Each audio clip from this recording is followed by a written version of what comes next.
Some of the words in this video have been reworded in order to follow YouTube community rules. Hello everyone, this is Dalster and welcome to another episode review for Dark Side of the Ring. And in this episode, it focuses on the life of Big Van Vader. I actually remember watching Vader in some of the Boy Meets World episodes, as he played one of the bullies' dad. He was also in the WWF during the late 90s for a while, and his entrance would go like, "It's time! It's Vader time!"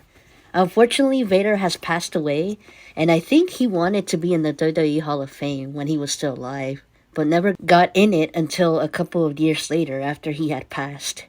Pretty sad, because I see some wrestlers from the late 90s or 2000s getting inducted into the Hall of Fame more often than the ones from the earlier years that have yet to be inducted. For example, the Jumping Bomb Angels, who were one of the original female tag teams in the 80s, and Chyna by herself, as well as Bam Bam Bigelow.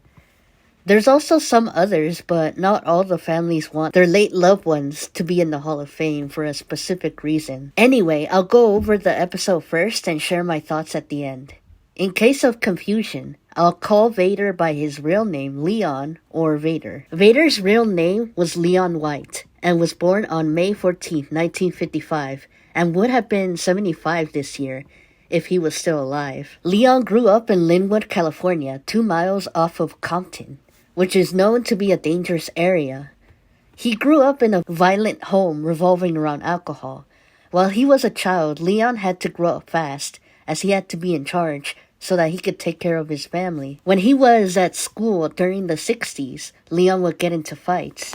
The neighborhood was also not a very safe place, as Leon's house would be broken into by 2 criminals while a 12-year-old Leon and his little sister were watching TV one day. The 2 criminals then chased Leon and his sister, as said by Leon from an audio interview from 2017. They were able to run to their grandfather somewhere and came back home. His grandfather then gave Leon a gun in order for Leon to defend himself, protect his sister, as he wanted to raise Leon into a tough guy, and he was. Leon became a strong, athletic football player and was said by NFL player and friend named Dave that when Leon would tackle, it was very hurtful. When Leon attended the University of Colorado, Leon was known as Baby Bull in the football team. Leon got drafted to the LA Rams, but had knee surgery, causing him not to play in the football team anymore, thus ending his football career. After his football career was over, Leon went to pursue a wrestling career, as he went to a wrestling show one day in Denver, Colorado. At the show, Leon met a wrestler named Bruiser Brody and asked Leon what the F he was doing here, with Leon responding by saying that he was there to get a job, as Leon recalled in an audio interview from 2014. He was able to get a wrestling job in Minnesota for the promotion AWA, American Wrestling Association. While he was in AWA, Leon was close to 400 pounds. At AWA, Leon was a powerful athlete and faced wrestlers such as Bruiser Brody and Stan Hansen. Brody and Stan Hansen helped Leon develop a working stiff wrestling style in order for Leon to get over as a wrestler. With this technique, Leon would hit his opponents with his fist very hard, almost sounding like a slap. His ring name at the time was Leon Baby Bull White. He then went to Japan and got into the Japanese wrestling scene and was known as Big Van Vader. Antonio Inoki, who was in charge of New Japan Pro Wrestling at the time, wanted Vader to have some kind of samurai warrior look, as Vader would come into the ring with a huge metal helmet and shoulder pads that released steam. His gear, however, was custom made in Japan and was controlled remotely. Vader would then become a successful wrestler. Over in Japan, Vader was managed by Jim Cornette. In one of his matches, Vader faced Antonio Inoki and beat him in 3 minutes. Japanese fans were not happy with Vader beating their own wrestler, as Inoki was a legendary Japanese wrestler, and so they ended up rioting. Vader was one of the first Americans to hold the IWF Championship title. Over in Japan, he became very popular, similar to Hulk Hogan's popularity in the 80s. He would then face wrestler Stan Hansen for the main event at the Tokyo Dome. In the match, Leon got hit in the eye by Stan so hard that his eyeball had come off.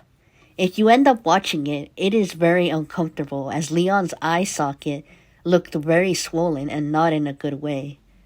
Back to the match, Leon's eye was starting to swell, so he pushed the blood back and was able to continue his match with Stan and won. This match made Vader into a huge star in Japan, as well as making that match one of the best in Japan as well. The time he would spend in All Japan Pro Wrestling, or New Japan Pro Wrestling, was about 32 weeks, as he ended up missing half of his son Jesse's childhood. Head of Talent Relations at the time, Jim Ross, then hired Vader for WCW, World Championship Wrestling. Vader was then put in the main event at a Starrcade match and would face wrestlers such as Sting, Ric Flair, and Mick Foley. His matches with Mick, who was known as Cactus Jack back in the day, were very intense and bloody. Even though he was a huge guy, Vader was able to do perfect moonsaults, which is a wrestling move where you get your body to backflip in a spinning way at one of the poles in the ring. Vader at that time was unstoppable in WCW and would end up winning the WCW World Heavyweight Championship title. However, with a successful wrestling career, Vader's personal life began to escalate. Jesse, Vader's son, tried to spend some time with his dad, Leon, but was unable to as Leon was busy with work.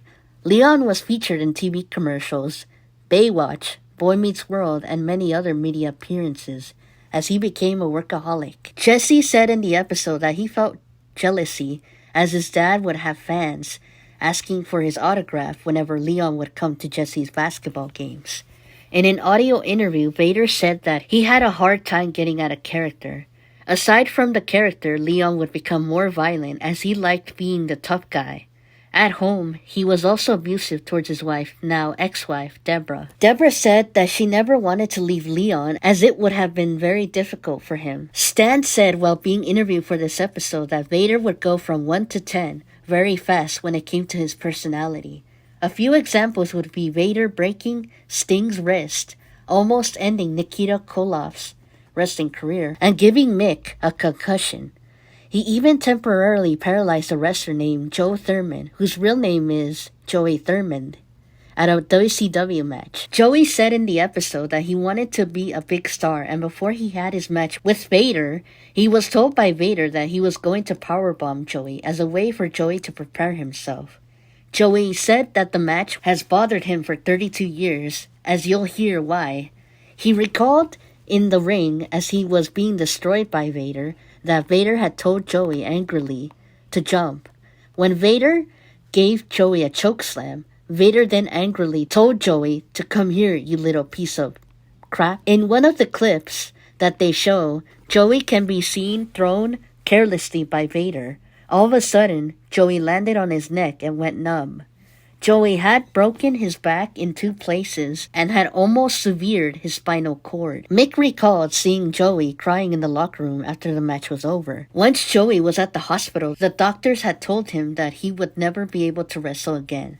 Vader came to check on Joey at the hospital and was cussed by Joey, causing Vader to cry as he had a very sensitive side that he had hid from everyone.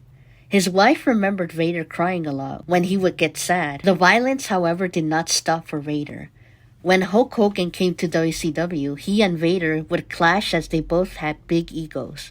Mostly Hogan, I bet. The matches he had with Hogan made Vader look very weak, though. Vader was supposed to have an interview with Paul Orndorff, but did not show up, leaving Paul very upset.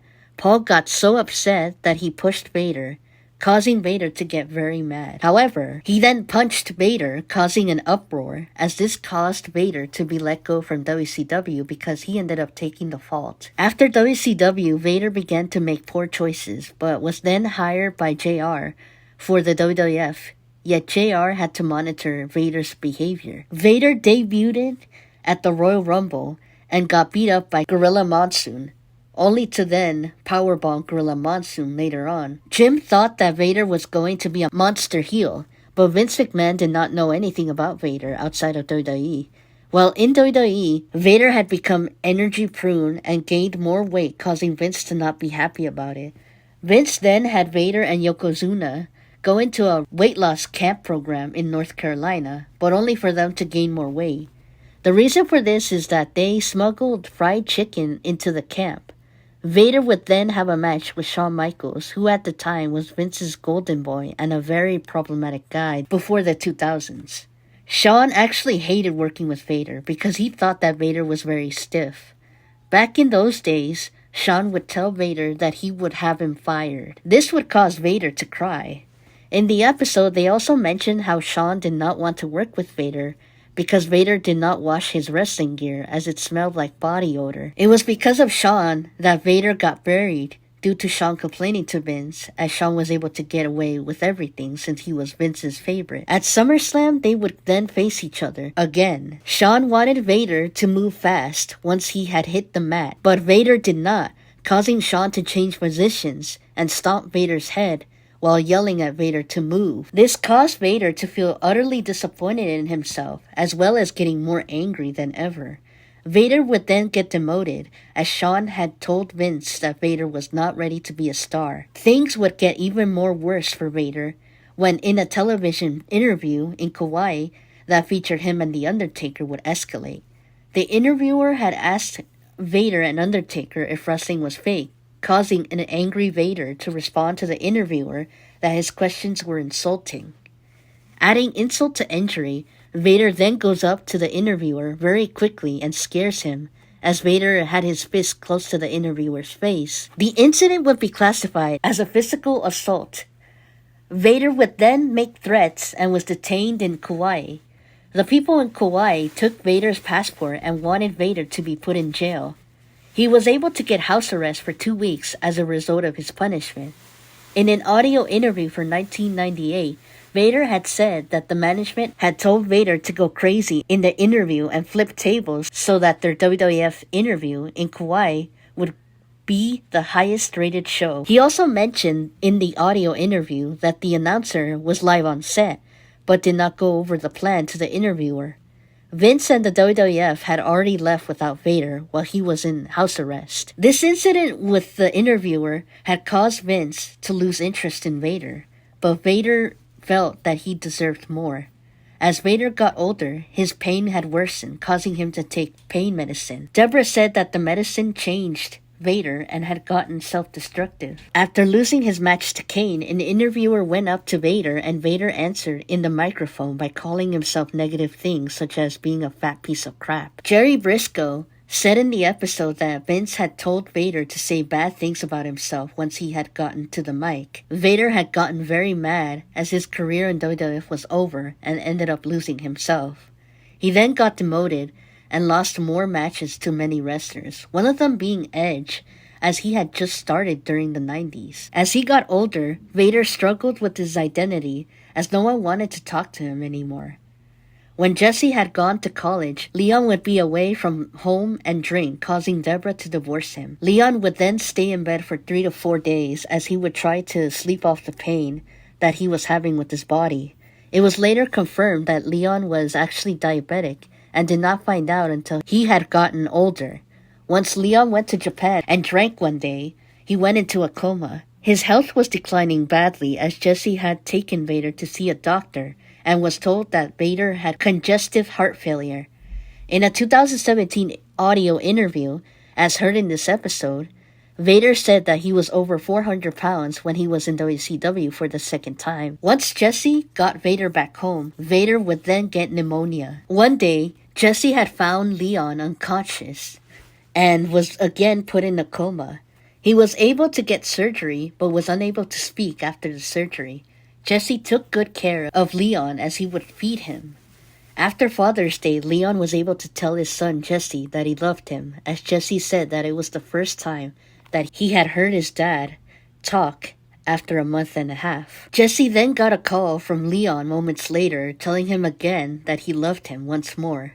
Sadly, that was the last time Jesse talked to his dad, as Leon passed away at 63. Going back to the 2017 audio interview, Leon had said that he lived a great life. JR and Jim Cornette called Vader a monster heel and a dominant worker at the end of the episode. Mick said that Vader did not get the credit that he deserved. Deborah said that during Leon's last days, he had told her that he felt bad for putting her through all the bad things and talked about the life that they could have had. Jesse said in the end that he is proud to have been Leon's son. In an old clip, as the credits were rolling, Vader thanks his wife, son, and other people that had helped him. He then kisses his son in the face, as Jesse was a young boy in the archived clip. Interviewers for this episode are Jim Ross, Jim Cornette, Mick Foley, Jesse White, son of Leon White, Deborah White, ex-wife of Leon, Dave Logan, friend of Leon and former NFL player, Stan Hansen, Jerry Briscoe, Joey Thurman, and Nick Patrick, referee. More facts about Vader is that his full name was Leon Allen White. He was in New Japan Pro Wrestling, Catch Wrestling Association, World Championship Wrestling, World Wrestling Federation, All Japan Pro Wrestling, and Pro Wrestling Noah. His diving moonsault was voted the best wrestling maneuver of 1993 by Wrestling Observer newsletter readers. Leon's father was a U.S. Marine and an underwater welder for the U.S. Navy, and invented an automobile hoist, which is a device that lifts stuff. Leon's family were able to move out of Linwood and move to the city of Bell. When Leon was in high school, he competed in shot put, the track and field team, the wrestling team, and the football team. On the football team, Leon played in the offensive line at the University of Colorado and was a guard. He also had a business administration degree from the university. In the football draft, Leon was the 24th pick for the third round as he got into the LA Rams football team. Although he never played due to his knee injury, Leon got an NFC championship ring. Wrestler Brad Rentgens found Leon at a Gold's Gym and recommended Leon to join wrestling, and even became Leon's trainer. In AWA, he went from Baby Bull to Bull Power. He used his wrestling name Bull Power in CWA as well. When he went to Japan, Leon's name was changed to Big Van Vader, based on a strong warrior from Japanese folklore. The aftermath of the match that Vader had with Stan, where his eye had popped out, caused Vader to have surgery days later. Vader was in a tag team with Bam Bam Bigelow and were known as Big, Bad, and Dangerous. They even won the IWGP tag team titles. Besides Jim Cornette, WWE Hall of Famer Harley Race also managed Vader in WCW. While in WCW, Vader lost to Cactus Jack on the April 17th episode of Saturday Night Live. One of Vader's and Mick's matches that took place in Munich, Germany, was the match where Mick Foley's right ear got torn off. Harley Race no longer managed Vader after Harley got into a car crash. In UWF, Vader was known as Super Vader since they could not use the Big Van Vader name due to legal issues. At UWF, he won a Best of the World tournament. When he was making his debut in WWF, now WWE, Vince was going to call Vader the Mastodon. He made his debut at number 13 at the 1996 Royal Rumble. Vader got eliminated by you-know-who, Shawn Michaels. No surprise. In case you don't know, Shawn was a massive jerk in the 90s. He faced Kane in a mask versus mask match and lost. Michael Cole, who was an interviewer at first in the 90s, was the one who interviewed Vader after his loss. After he left WWF, he went back to Japan at All Japan Pro Wrestling and teamed up with Stan. While he was in NWA, he had a tag team match with Dusty Rhodes in 2003. Vader did make some appearances in TNA, Total Nonstop Action, and won his first and only match there. He also made appearances in WWE, one of them being in the pay-per-view for Taboo Tuesday, where he helped Jonathan Coachman in a match. Then on June 11, 2012, on an episode of Raw, Vader defeated Heath Slater in a match. Almost a month after that, he came back for the WWE Raw 1000 episode where he and other WWE legends tried to stop Heath from escaping his match with Lita, who ended up winning the match. In April of 2016, Vader made his last appearance in WWE as he inducted Stan into the WWE Hall of Fame. He eventually went back to New Japan Pro Wrestling around 2004 and wrestled his last match in 2007, or so we thought. After his retirement, he worked as a high school football coach. Vader came back to wrestle in 2010 and teamed up with his son Jesse and Too Cold Scorpio in a 3-person tag team match and won. Then in 2012, he came back to wrestle in a handicap match against Arik Royal and Adam Page and won at the Wrestle Reunion Los Angeles. That same year, he won another match at Resistant Pro's event, A Small Deadly Space, against Jay Bradley. Then in 2016, he had a social media exchange with Will Ospreay due to a match that Will had with Ricochet, in which Vader had said that their match was too scripted and overly choreographed.